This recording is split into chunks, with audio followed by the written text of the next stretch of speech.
અમારા ઘર પાસે એક 60 વર્ષનો વૃદ્ધ માણસ તેની 2 દીકરીઓ સાથે રહેતો હતો. તેમની મોટી દીકરીની ઉંમર 22 વર્ષની હશે અને નાની 12-13 વર્ષની આસપાસ હશે. થોડા દિવસો પહેલાં તે લોકો અમારા મોહલ્લામાં ભારે રહેવા આવ્યા હતા. એ લોકોને જોઈને મને એમ લાગતું હતું કે તેઓ બહુ ગરીબ લોકો છે. તે વૃદ્ધ બાબાની પત્ની નહોતી. તે મૃત્યુ પામી હતી. તેને દીકરો પણ નહોતો. તેને ફક્ત 2 દીકરીઓ હતી. મોટી દીકરી બહુ સુંદર હતી. જે પણ તેને જોતો તે આંખો નીચે કરતા ભૂલી જતો.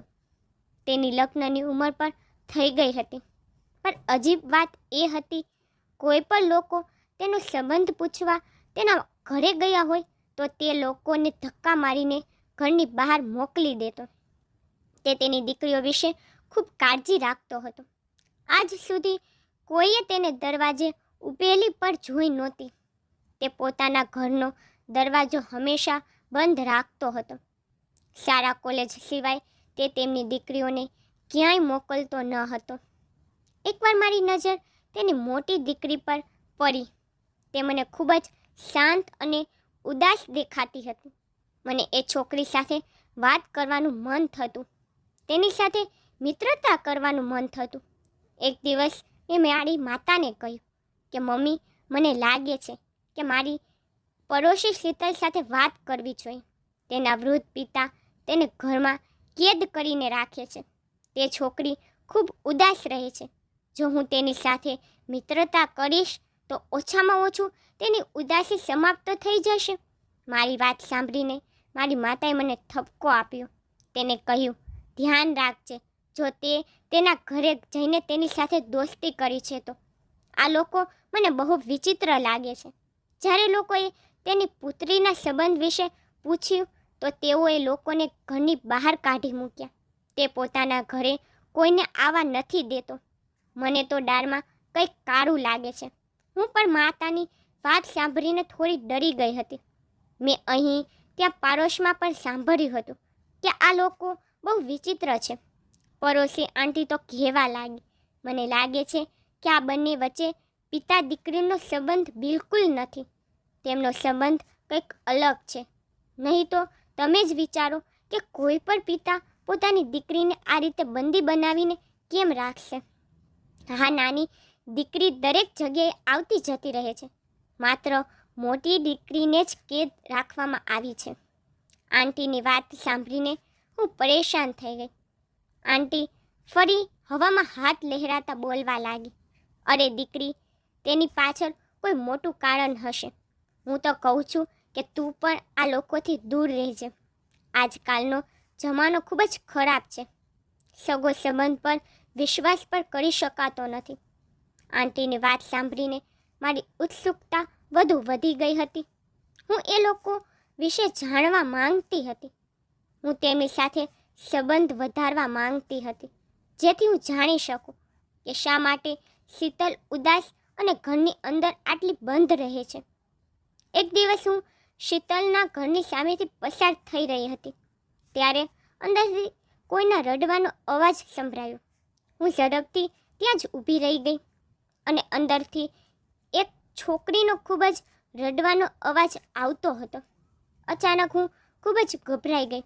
વિચાર્યા વગર મેં ઝડપથી દરવાજો ખખડાવ્યો અને થોડીવાર પછી એ જ વૃદ્ધ બાબા દરવાજો ખોલવા આવ્યા હતા.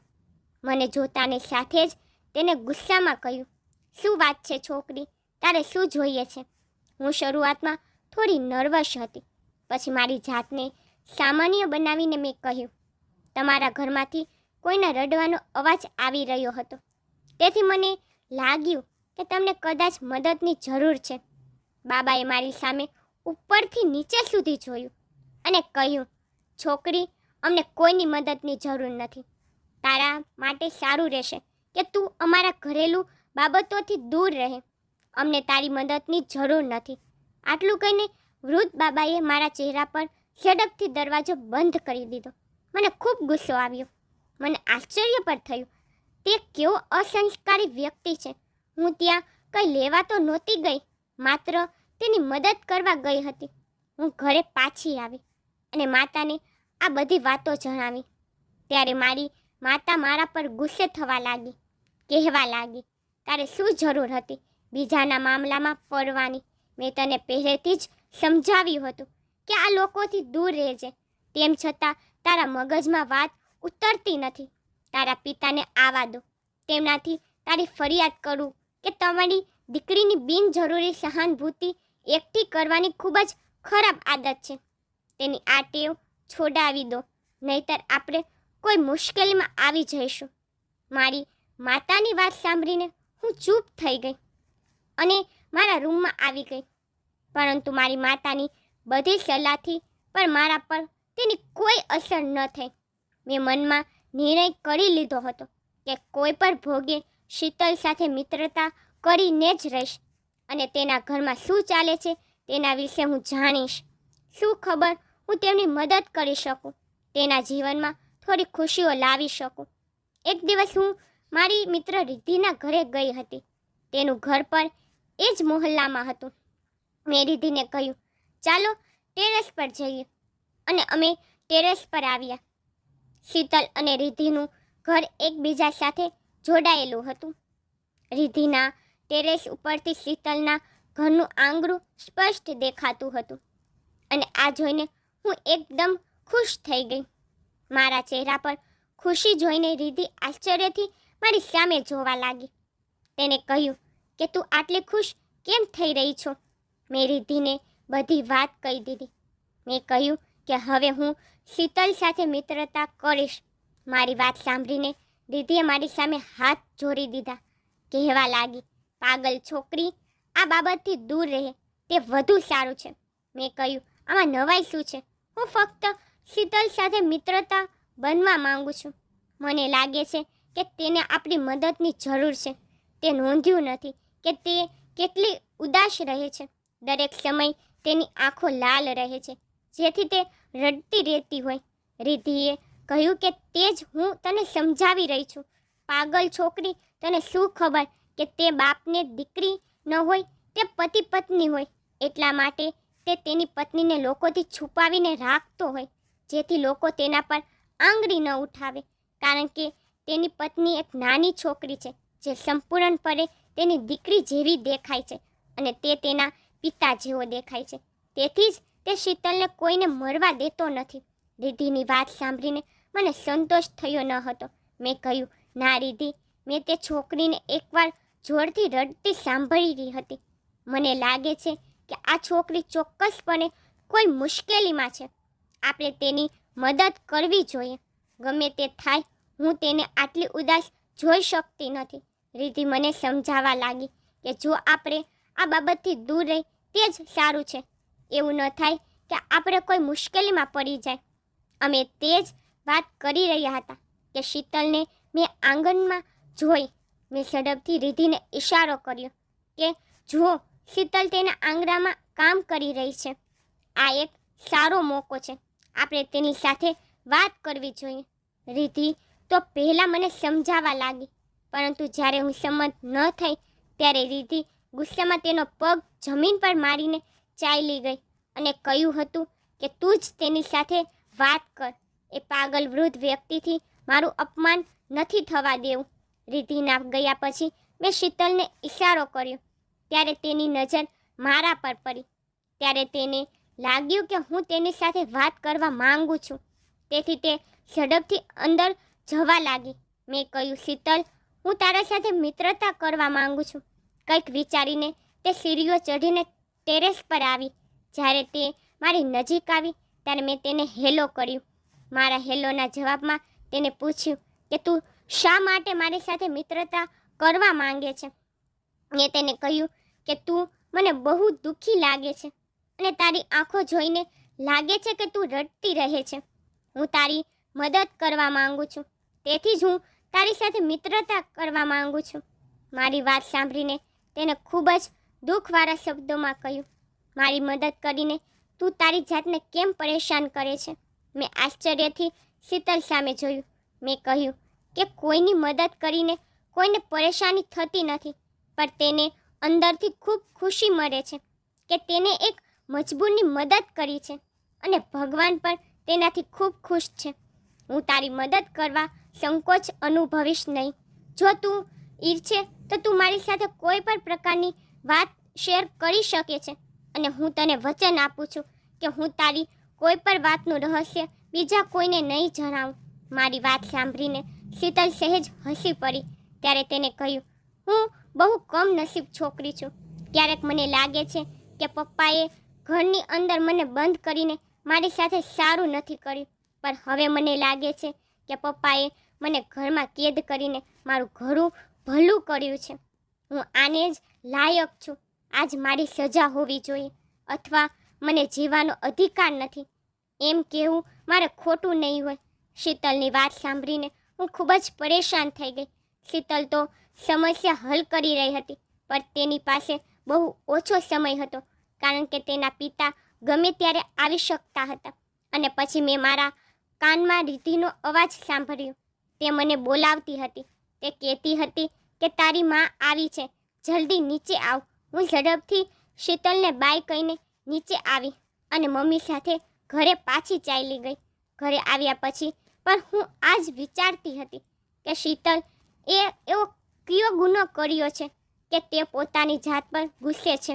મેં વિચાર્યું કે મારે શીતલના ઘરે જઈને તેની સાથે વાત કરવી જોઈએ.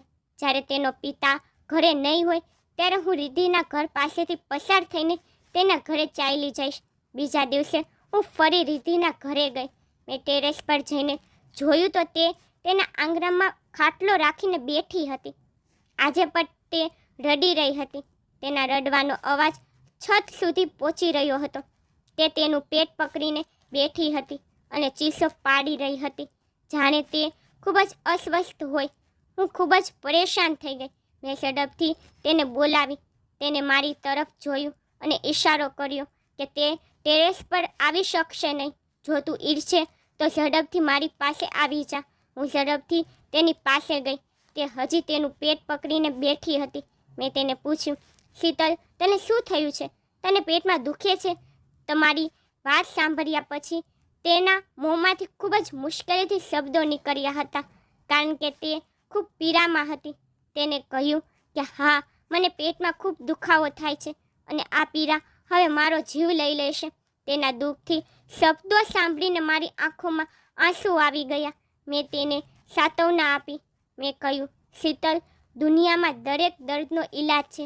તું ફક્ત મારા પર વિશ્વાસ કરીને જો, હું તારી ચોક્કસપણે મદદ કરીશ. આવી રીતે એકલું જીવવાનો કોઈ ફાયદો નથી. મારી વાત સાંભળીને તે રડી પડી અને કહ્યું કે તું મારા ખાતર ખાલી ભગવાન પાસે પ્રાર્થના કર, જે કે તે મને માફ કરી દે. મેં ઘણો મોટો ગુનો કર્યો છે. મેં મારા પિતાનો વિશ્વાસ તોડ્યો છે. જો તેને ખબર પડી ગઈ કે મેં શું કર્યું છે તો મારા પિતા જીવતા મરી જશે. મારા પિતા ખૂબ જ સદાચારી વ્યક્તિ છે. આજ સુધી તેને કોઈ ખોટું કામ કર્યું નથી. આવા સારા માણસો દુનિયામાં ઓછા મળે છે. તે અમને બંને બહેનોથી ખૂબ પ્રેમ કરે છે અને તેમને અમારા પર ખૂબ ગર્વ છે. પરંતુ ભગવાન કોઈને મારા જેવી કમનસીબ દીકરી ન આપે. તું ફક્ત ભગવાનને કહેજે કે તે મને માફ કરી નાખે અને મારા પિતાને જીવનમાં એટલી બધી ખુશીઓ આપે કે તેઓ તેમના જીવનના દુઃખ ભૂલી જાય. મારા પિતાએ તેમના જીવનમાં ઘણું સહન કર્યું છે. ત્યાં સુધીમાં તેનો પેટનો દુખાવો ઓછો થઈ ગયો હતો, કારણ કે મારા આવ્યા પહેલાં જ તેને દવા લીધી હતી. તેની અસર હવે ઓછી થઈ ગઈ હતી. હવે તે થોડી સારી લાગતી હતી. તે મને રૂમની અંદર લઈ ગઈ. મને ડર પણ લાગતો હતો કે કદાચ તેના પાગલ પિતા આવી ન જાય, અથવા મારી માતાને ખબર પડશે કે હું શીતલના ઘરે આવી છું. મને ખબર નથી કે તે મારી સાથે શું કરશે. શીતલનો રૂમ જોઈને હું સ્તબ્ધ થઈ ગઈ. તેના કબાટમાં ખૂબ જ મોંઘા કપડાં લટકેલા હતા. જૂતા અને ચંપલ પુષ્કળ હતા. મેં આજ સુધી આટલા મોંઘા સેન્ડલ ક્યારેય જોયા ન હતા. તેઓ ગરીબ દેખાતા હતા, પરંતુ જ્યારે શીતલે કબાટ ખોલ્યો અને તેનો સામાન મારી સામે દેખાયો ત્યારે હું બંધ થઈ ગઈ. હા, શીતલ ક્યારેય મોંઘા કપડાં પહેરતી ન હતી. તે હંમેશા સાદા કપડાં પહેરતી હતી. મેં તેને કહ્યું કે જ્યારે તારી પાસે આટલા સુંદર અને મોંઘા કપડાં છે તો તું આ જૂના કપડાં કેમ પહેરે છે? મારી વાત સાંભળીને તેના ચહેરા પર વધુ ઉદાસી છવાઈ ગઈ અને થોડી વારમાં તેને હેડકી આવવા લાગી. તે રડતા કહેવા લાગી, આ કપડાં પહેરવાથી હું મારી જાતને નફરત અને ગભરાટ અનુભવું છું. આ કપડાં મને કાંટાની જેમ ખૂંચે છે. તેથી જ હું આ કપડાં પહેરતી નથી. જો તું ઈચ્છે તો આમાંથી કેટલીક વસ્તુઓ લઈ જઈ શકે છે. આ તારા પર સારા દેખાશે. હું શીતલની વસ્તુઓ લેવા માંગતી ન હતી, પણ જ્યારે તેને ઘણો આગ્રહ કર્યો ત્યારે એક મેં સૂટ ઉપાડ્યું. શીતલે કહ્યું, તું આને જરૂર પહેરજે. આ તારા પર ખૂબ જ સુંદર દેખાશે અને જ્યારે હું મૃત્યુ પામું ત્યારે મને છેલ્લી વખત મળવા જરૂર આવજે. શીતલની વાત સાંભળીને મારું હૃદય કંપી ઉઠ્યું. મેં તેના હોઠ પર આંગળી મૂકી અને કહ્યું, ચૂપ થઈ જા શીતલ, આવી વાતો ન કર. હજુ તારી ઉંમર જ કેટલી છે અને તે અત્યારથી જ આવી વાતો કરવાનું શરૂ કર્યું છે. જો તને કોઈ સમસ્યા હોય તો તું મને જણાવ. હું તારી સમસ્યા હલ કરવાનો પ્રયાસ કરીશ. જીવનમાં ક્યારેય હાર સ્વીકારવી ન જોઈએ. ભગવાન બધો સમય સરખો રાખતા નથી. જો ભગવાને દુઃખ આપ્યું છે તો તે ચોક્કસ સુખ પણ આપશે. ફક્ત ભગવાન પર વિશ્વાસ રાખવો જોઈએ. મારી વાત સાંભળીને શીતલ મૌન થઈને નીચે જ જોતી રહી. તેને મારી વાતનો કાંઈ જવાબ આપ્યો ન હતો. પછી થોડીવાર પછી તે ઊભી થઈ અને કબાટ ખોલ્યો. તેને એક કાળા રંગની ડાયરી બહાર કાઢી અને એક મોટી બેગમાં અંદર રાખીને મને આપીને કહ્યું, જ્યારે હું આ દુનિયામાં ન રહું ત્યારે આ ડાયરી મારા પિતાને આપી દે છે. શીતલના શબ્દોથી મને ઘણું આશ્ચર્ય થયું, પણ મારી પાસે બહુ ઓછો સમય હતો. હું તેની સાથે વધુ વાત કરી શકતી ન હતી. એટલામાં બહારથી દરવાજો ખખડાવવાનો અવાજ આવ્યો. મેં ઝડપથી વસ્તુઓ ઉપાડી લીધી અને ટેરેસ પરથી થઈને રિધિના ટેરેસ પર આવી ગઈ. હું બહુ આશ્ચર્યથી એ ડાયરી જોઈ રહી હતી. ખબર નહીં કે એ ડાયરીમાં શું હતું કે શીતલ આવી વાતો કરી રહી હતી. આવું કેમ કે જ્યારે શીતલ મરી જાય ત્યારે જ તેના પિતાને આ ડાયરી મળવી જોઈએ. હું કંઈ સમજી શકતી ન હતી, પણ મને કંઈક અજીબ લાગતું હતું. મને શીતલને લઈને ડર લાગતો હતો. શું શીતલનો જીવ જોખમમાં છે? જ્યારે હું ઘરે આવી ત્યારે મારી માતાએ મારા હાથમાં આટલો મોંઘો સૂટ જોયો તો તેને નવાઈ લાગી. આશ્ચર્યથી પૂછ્યું, નેહા, આટલો મોંઘો સૂટ તને ક્યાંથી મળ્યો? તે તો ઘરેથી પૈસા પણ નથી લીધા જેથી તું બહારથી ખરીદીને લાવી હોય. હું મારી માથી કંઈ છુપાવી ન શકું અને મેં આજ સુધી મારી માથેથી કંઈ છુપાવ્યું ન હતું. તેથી મેં મારી માતાને આખી વાત જણાવી દીધી. માત્ર ડાયરી છુપાવીને રાખી હતી. મારી વાત સાંભળીને મારી માતાએ માથું પકડીને ગુસ્સામાં કહ્યું, નેહા, મેં તને કેટલી વાર સમજાવ્યું છે કે તે છોકરીથી દૂર રહે છે, પણ તને કેમ નથી સમજાતું? અને આજે તું તેના ઘરે પહોંચી ગઈ અને તને ગિફ્ટ પણ આપી. અને તે છોકરીની વાતો કેટલી અજીબ છે. ભગવાન ન કરે એને કંઈક થઈ જશે તો તું શું કરીશ? જો તું તેમની કોઈ બાબતમાં ફસાઈ જશે તો અમે ક્યાંય નહીં રહીશું. તે છોકરી કેવી વાતો કરે છે. તેને પોતાના જીવન પ્રત્યે કોઈ લગાવ નથી.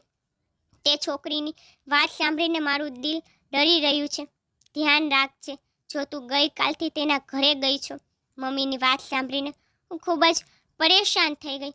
હું મમ્મીને સમજાવવા લાગી, મમ્મી, તમે કેટલી સ્વાર્થી છો. તે છોકરી કોઈ મુશ્કેલીમાં છે. આપણે તેની મદદ કરવી જોઈએ. અને તમે છો જે મને તેના પાસે મળવા દેવા પણ માંગતા નથી. જો હું તેને મદદ નહીં કરું તો મોહલ્લામાંથી કોઈ તેની મદદ માટે આગળ નહીં આવે. જો તે છોકરીને કંઈ થશે તો હું મારી જાતને ક્યારેય માફ નહીં કરી શકું. પરંતુ મારી માતાએ મારા પર ખૂબ જ કડક પ્રતિબંધો લગાવી દીધા અને મને તેના ઘરે જવાની ના પાડી. મને ખૂબ અફસોસ થયો કે મારે માને આ બધી વાતો ન કરવી જોઈએ હતી. ઓછામાં ઓછું હું શીતલથી મરી તો શકતી હતી અને તે વાતને જાણી લેત કે તેને સમસ્યા શું છે. 2 દિવસ આમ જ વીતી ગયા અને પછી મને એવા સમાચાર મળ્યા જેની મને શંકા હતી. શીતલને પેટમાં સખત દુખાવો થયો અને આ સ્થિતિમાં તેનું મૃત્યુ થઈ ગયું. પરંતુ માત્ર હું જ જાણતી હતી કે શીતલના મૃત્યુ માટે તેનું પેટનું દર્દ જ જવાબદાર છે. આડોશ પાડોશના લોકો વિચિત્ર વાતો કરી રહ્યા હતા કે એક યુવતી કોઈ કારણ વગર અચાનક આ રીતે કેવી રીતે મરી શકે છે. ચોક્કસ તેના વૃદ્ધ પિતા તેના મૃત્યુ પાછળ છે, પરંતુ મેં મારું મોઢું બંધ રાખ્યું હતું. મેં શીતલ વિશે કોઈને કંઈ કહ્યું ન હતું. પણ શીતલે આ દુનિયા છોડી દીધી તેનું મને ખૂબ જ દુઃખ થયું. તે કેટલી સુંદર સારી છોકરી હતી, પણ ખબર નહીં કે તેને કયો રોગ થયો હતો જેના કારણે તેની જાન ચાલી ગઈ. શીતલની નાની બહેન અને તેના વૃદ્ધ પિતાની તો રડી રડીને હાલત ખરાબ હતી.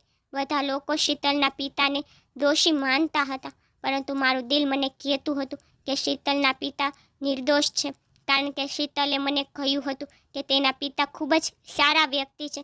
જો કે શીતલના પિતા તેને પરેશાન કરતા હતા તો તેને મને તેના પિતા વિશે કંઈ તે દિવસે કહ્યું હોત, પરંતુ મોહલ્લાના લોકો એવું વિચારતા હતા કે જરૂર દાળમાં કંઈક કાળું છે. શીતલના મૃત્યુના પાછળ આ જ વૃદ્ધ માણસ છે. આ બધું વિચારીને મોહલ્લાના બધા લોકો વૃદ્ધ બાબાના ઘરે ભેગા થયા અને તેમનાથી પૂછપરછ કરવા લાગ્યા. મારા પિતા પર ગયા હતા. મારા પિતાએ પૂછ્યું, તમારી દીકરી લગ્નને લાયક હતી, તો પછી તમે તેના લગ્ન કેમ ન કર્યા? વૃદ્ધ બાબા પર ચારેય બાજુથી પ્રશ્નોનો બોમ્બ વરસાવવામાં આવી રહ્યો હતો, પરંતુ તે બિચારો રડતો રહ્યો કે મને ખબર નથી કે મારી દીકરી સાથે શું થયું છે. તેને મને કાંઈ કહ્યું નહોતું. તે પોતે જ લગ્ન કરવાની ના પાડતી હતી, તેથી જ મેં તેના લગ્ન કર્યા ન હતા. જ્યારે મારી દીકરી માટે આટલા સારા સંબંધ આવતા હતા અને તે ના પાડતી દેતી હતી, તો હું મારી દીકરીનો બધો ગુસ્સો તે લોકો પર ઉતારતો હતો, કારણ કે હું મારી દીકરીને ખૂબ પ્રેમ કરતો હતો. હું તેને કંઈ બોલી ન શકતો. જ્યારે શીતલના પિતા વારંવાર કહેવા લાગ્યા, તેઓ તેમની દીકરીના મૃત્યુ માટે જવાબદાર નથી, તેથી મોહલ્લાના તમામ લોકોએ પોલીસને જાણ કરવાનું નક્કી કર્યું. પોલીસને જાણ કર્યા બાદ શીતલના પિતાએ તમામ મોહલ્લાના લોકો સામે હાથ જોડ્યા અને કહ્યું કે મારી દીકરીનું મૃત્યુ કુદરતી હતું. તેમના મૃત્યુ પાછળ કોઈનો હાથ નથી. પોલીસ આવશે તો મારી દીકરીનું પોસ્ટમોર્ટમ થશે, અને હું આ બિલકુલ ઈચ્છતો નથી. જો તમે લોકો કહો તો હું જાતે પોલીસ પાસે જવા તૈયાર છું, અને તમે કહો તેમ કરવા હું તૈયાર છું, પણ મારી દીકરીને પોસ્ટમોર્ટમમાં ન મોકલો. હવે તે આ દુનિયામાં પણ નથી. તેને શાંતિપૂર્ણ મૃત્યુ તો થવા દો. પરંતુ મોહલ્લા લોકોએ શીતલના પિતાને સમજાવ્યું કે જ્યાં સુધી તમારી દીકરીનું પોસ્ટમોર્ટમ ન થાય ત્યાં સુધી લોકોને કેવી રીતે ખબર પડશે કે તેનું મૃત્યુ કેવી રીતે થયું છે. તમારી દીકરીનું મૃત્યુ માટે તમે કદાચ જવાબદાર ન હો, પરંતુ તે પણ શક્ય છે કે તેના મૃત્યુ માટે કોઈ અન્ય વ્યક્તિ જવાબદાર હોય. પોસ્ટમોર્ટમ રિપોર્ટ આવશે પછી ખબર પડી જશે કે શીતલનું મૃત્યુ કેવી રીતે થયું, જેથી તમારી દીકરીને ન્યાય મળી જશે. પરંતુ શીતલના પિતા વારંવાર ના પાડતા રહ્યા, અને તેના વારંવારના ઇનકારને કારણે મોહલ્લાના લોકોને વધુ શંકા ગઈ કે તેની મૃત્યુ માટે શીતલના પિતા પોતે જ જવાબદાર છે. પછી શીતલની મૃતદેહ શરીરને પોસ્ટમોર્ટમ માટે મોકલવામાં આવ્યું હતું, અને ત્યારબાદ શું થયું તે ભગવાન જ જાણે. પરંતુ પોસ્ટમોર્ટમ બાદ શીતલના પિતા એકદમ શાંત હતા. હવે તેના આંસુ બંધ થઈ ગયા હતા. પોલીસે શીતલના પિતાને નિર્દોષ જાહેર કરીને છોડી દીધા હતા. તેના પિતાએ ખૂબ જ શાંતિપૂર્ણ રીતે તેમની પુત્રીનું અંતિમ સંસ્કાર કર્યું. મોહલ્લાના લોકો આશ્ચર્યમાં પડી ગયા કે પોસ્ટમોર્ટમ રિપોર્ટમાં એવું શું આવ્યું કે શીતલના પિતા આટલા શાંત હતા, અને હવે તેઓ પોતાની દીકરીનો શોક પણ નહોતા કરતા. પોલીસે પણ તેને નિર્દોષ સાબિત કરી નાખ્યા હતા. પરંતુ હું જાણવા માંગતી હતી કે શીતલનું મૃત્યુ કેવી રીતે થયું. મારું દિલ મને કહેતું કે જઈને શીતલના પિતાને પૂછું, પરંતુ મારી માતાએ ત્યાં જવાની સખત ના પાડી હતી. અને પછી અચાનક શીતલના પિતા સાથે વાત કરવાનું બહાનું મળ્યું. શીતલે આપેલી એક કાળી ડાયરી મને યાદ આવી. જ્યારે શીતલે મને કહ્યું હતું કે મારા મૃત્યુ પછી આ ડાયરી મારા પિતાને આપી દેજે, હું ઝડપથી તે ડાયરી લઈને શીતલના ઘર તરફ જવા લાગી. એક ક્ષણ માટે મેં વિચાર્યું કે કેમ ન આ ડાયરી ખોલીને વાંચું. તેમાં ચોક્કસપણે શીતલના મૃત્યુ વિશે કંઈક હશે, પરંતુ મેં પછી વિચાર્યું કે ના, આ એક ટ્રસ્ટ છે, મારે તે તેના પિતાને આપવી જોઈએ. હું જ્યારે શીતલના ઘરે પહોંચી કે તરત જ ગેટ પર એક મોટું તારું લગાવેલું હતું. પડોશીઓએ કહ્યું શીતલના પિતા અહીં ખાલી ભારે રહેતા હતા. તેનો સામાન લઈને અહીંથી ક્યાંક ચાલ્યા ગયા છે.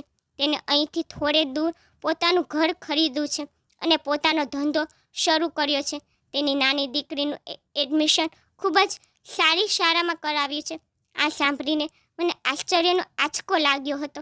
ગઈકાલ સુધી તે લોકો એટલા ગરીબ હતા કે તેઓએ આ ગરીબ મહોલ્લામાં ભારે મકાન લીધું હતું અને આજે તે દીકરીના મૃત્યુ પછી આટલો અમીર કેવી રીતે બની ગયો.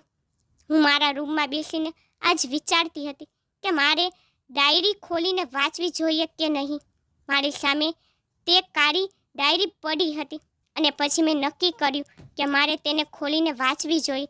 જ્યારે શીતલના પિતા મને મળશે ત્યારે હું તેમને આ ડાયરી પરત કરી દઈશ. અને મેં જેવું જ ડાયરી વાંચવાનું શરૂ કર્યું, મારા હોશ ઉડતા ગયા. ડાયરીમાં ખૂબ જ વિચિત્ર વસ્તુઓ લખવામાં આવી હતી. ડાયરીમાં લખાયેલું હતું, પપ્પા, મને માફ કરી દેજો. મેં તમારો વિશ્વાસ તોડ્યો છે. જે પાપ મેં કર્યું છે તે પછી હું તમારી સામે માથું ઊંચું પર રાખીને ન ઊભી રહી શકું. પપ્પા, તમારા ઉછેરમાં કોઈ કમી નહોતી. ખામી તો મારી અંદર હતી, જેનાથી તમારો ઉછેર કલંકિત કરી નાખ્યો.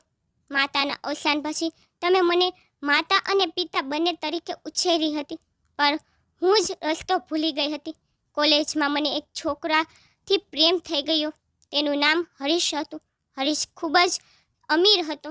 છોકરીઓ તેની પાછળ પાગલ હતી અને તે મારા પાછળ આવ્યો હતો અને હું પણ તેના પ્રેમમાં પડી ગઈ હતી. તેની પાસે મોટી કાર અને મોટો બંગલો અને પૈસાની ચમકે મને આંધળી કરી નાખી. મને લાગ્યું કે તે ખરેખર મને પ્રેમ કરે છે. હું તેના મોટા બંગલામાં રાણી બનીને રહીશ, પરંતુ તે તેના હેતુઓ માટે મારો ઉપયોગ કરી રહ્યો હતો. મારાથી તેની હવસ પૂરી કરવા માંગતો હતો. હું તો તેને મસીહા માનતી હતી, પણ તે મસીહા નહીં, પણ માણસના રૂપમાં છુપાયેલો વરુ હતો. લગ્ન પહેલાં તેનું ઘર જોઈ લેવાનું કહીને તે મને તેના મોટા બંગલામાં લઈ ગયો. હું પણ ખુશીથી તેની પાછળ ચાલી ગઈ, પણ મને શું ખબર હતી કે તે મને ત્યાં તેનો બંગલો બતાવવા નહીં, તે મને ત્યાં રાણી બનાવવા માટે નહીં, પરંતુ મારા સન્માનને બદનામ કરવા માટે ત્યાં લઈ ગયો હતો. જે સમયે હું તેના બંગલે પહોંચી હતી, આખો બંગલો નિર્જન હતો. તેને ભૂખ્યા વરુની જેમ મારા પર હુમલો કર્યો. ત્યાં મારી બૂમો સાંભળનાર કોઈ ન હતું અને જ્યારે તે તેના ઈરાદામાં સફળ થઈ ગયો તો તેના ચહેરા પર એવું સ્મિત હતું કે જાણે તેને કોઈ કિલ્લો જીતી લીધો હોય. તેને કહ્યું, આખું કોલેજ તારી સુંદરતા માટે પાગલ હતું, પરંતુ મેં મારા મિત્રો સાથે શરત લગાવી હતી કે હું આને મારા જાળમાં ફસાવીને જ રહીશ, અને મેં એવું જ કર્યું. ત્યારબાદ તેને એક હીરાની ચેન મારી તરફ ફેંકી, તે કહીને, આ તારી કિંમત છે. જો તું ઈચ્છે તો મને આગળ પર ખુશ કરી શકે છે. હું તને આવી અમૂલ્ય ભેટો આપતો રહીશ. મેં ક્યાંક સાંભળ્યું હતું કે હીરા ચાટવાથી મૃત્યુ થાય છે. જ્યારે મારું પોતાનું માન ન હતું ત્યારે હું મારા ભાગ્ય પર લોહીના આંસુ રડી રહી હતી કે જીવનમાં જીવાનો શું અર્થ હતો. હું તે હીરાની ચેન આખી ખાઈ ગઈ. તે મારી ગળાની નીચે કેવી રીતે આવી ગઈ એ મને ખબર પણ નહોતી, કારણ કે એ વખતે મને હોશ ન હતો. હરીશ મને થોડા સમય પછી મારા ઘરે મૂકી ગયો, પણ હરીશના બંગલામાં વીત્યા તે ક્ષણો મારા જીવનમાં બોજ બની ગયા હતા. હું એ ક્ષણો ભૂલી શકતી ન હતી. મારા પેટમાં હવે ખૂબ દર્દ રહેવા લાગ્યો હતો, પરંતુ મેં આ પીડા એકલી જ સહન કરવાનું ચાલુ રાખ્યું. મેં મારા પિતાને કશું કહ્યું નહીં. પપ્પા મને ડૉક્ટર પાસે લઈ જતા, પરંતુ હું ડૉક્ટરની પર કશું બોલતી ન હતી. બસ ધીમે ધીમે હું મૃત્યુ તરફ આગળ વધી રહી હતી. પણ હું પપ્પાની સામે મારી જાતને સામાન્ય રાખવાની પ્રયત્ન કરતી. પપ્પા ઈચ્છતા હતા કે હું લગ્ન કરું, પરંતુ લગ્ન કરીને હું કોઈનું ઘર બરબાદ કરવા માંગતી ન હતી. મારા પેટમાં એક હીરાની ચેન છે. એ ચેનને વેચીને નાની બહેનને સારી શાળામાં એડમિશન અપાવી લેજો. તેની બધી ઈચ્છાઓ પૂરી કરજો. તેને જીવનની બધી ખુશીઓ આપજો અને મહેરબાની કરીને મારી આ વાર્તા મારી નાની બહેનને જરૂરથી સંભળાવજો, જેથી મારી જેમ જીવનમાં કોઈ ખોટો નિર્ણય ન લે. પપ્પા, હું જીવતા હું તમારી સામે માથું ઊંચું કરીને કેવી રીતે ઊભી રહી શકતી હતી, અને મારા મૃત્યુ પછી હું તમને મારી વાસ્તવિકતા જણાવી રહી છું. મારા વહાલા પપ્પા, કૃપા કરીને મને માફ કરી નાખજો. હવે તમારી દીકરી મરી ગઈ છે. કદાચ હું જીવતી હોત તો તમે મને માફ ન કરત, તો કમસે કમ મરી ગયા પછી મને માફ કરી તો શકો છો. તમારી વહાલી દીકરી શીતલને માફ કરી દેજો. શીતલની બે દુઃખદ વાર્તા સાંભળીને આંખોમાંથી આંસુ વહેવા લાગ્યા. એક પિતા પોતાની દીકરીના સન્માનને હાનિ પહોંચાડવા દેતો નથી. તે પોતાની દીકરીના સન્માન માટે આખી દુનિયા સાથે લડે છે, પરંતુ દીકરી થોડી જ ક્ષણોમાં તેના પિતાનું સન્માન છીનવી લે છે. કોઈની મીઠી મીઠી વાતોમાં ફસાઈને તે પોતાના પિતાની ઇજ્જતની પરવા કરતી નથી. મિત્રો, તમને મારી સ્ટોરી પસંદ આવે છે તો લાઈક, શેર, સબસ્ક્રાઈબ કરી નાખજો. અને તમને મારી સ્ટોરી કેવી લાગી મને કોમેન્ટમાં જરૂરથી કહેજો.